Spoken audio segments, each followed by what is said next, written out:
সুন্দরবনের দুবলার চর, জমজমাট শুটকি পল্লী। নভেম্বর থেকে মার্চ এই 5 মাস চলবে শুটকি মৌসুম। বন বিভাগের অনুমতি নিয়ে দুবলার চরে ভিড় জমিয়েছেন প্রায় 30,000 মৎস্যজীবী। গভীর সমুদ্র থেকে বিভিন্ন ধরনের মাছ ধরে তারপর শুকিয়ে তৈরি হচ্ছে শুটকি। এর মধ্যে রূপচাঁদা, ছুরি, লইট্টা মাছ অন্যতম। তবে দুবলার চরের জীবনে আছে নানা চ্যালেঞ্জ। নেই পর্যাপ্ত স্বাস্থ্যসেবা, রয়েছে জলদস্যুদের অপহরণ ও চাঁদাবাজি আতঙ্ক। এখানে ডাকাতের ভয় আছে, ডাকাতির লোকজন তুলে নিয়ে যায়, তাকে অনেক পয়সা করে দিয়ে ছাড়াই নিয়ে আসতে হয়। তারপরে মনে করেন ওরা নির্যাতন করে খুব। ঝটকা যখন হয় তখন আমাদের নিরাপত্তার খুবই সমস্যা। বন্যা হইলে আমাদের সব বাসায় নিয়ে যায়। আর পানির খুবই সংকট। আমরা এই কুয়া থেকে পানি উঠেই খাই।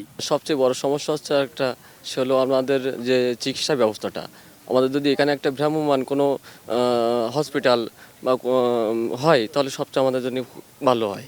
বিশেষজ্ঞরা বলছেন, দুবলার চরের শুটকি দেশের অর্থনীতিতে গুরুত্বপূর্ণ ভূমিকা রাখছে। তাই মৎস্যজীবীদের নিরাপত্তা নিশ্চিতে এখনই নিতে হবে উদ্যোগ।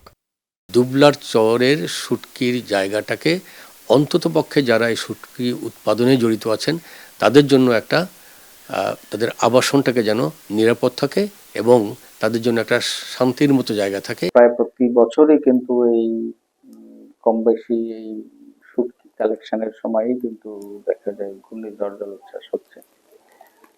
তো সেখান থেকে একটু বেঁচে থাকার জন্য কিন্তু তাদের এই শেল্টার দরকার। এর জন্য সেখানে অন্তত 6 মাসের জন্য ডাক্তার যদি নিয়োগ দেওয়া যেত আসলে কিন্তু এটি ভালো হতো। বন বিভাগের তথ্য মতে, দুবলার চরের শুটকি পল্লী ঘিরে বছরে লেনদেন হয় 5 থেকে 600 কোটি টাকা। Desk report, star news.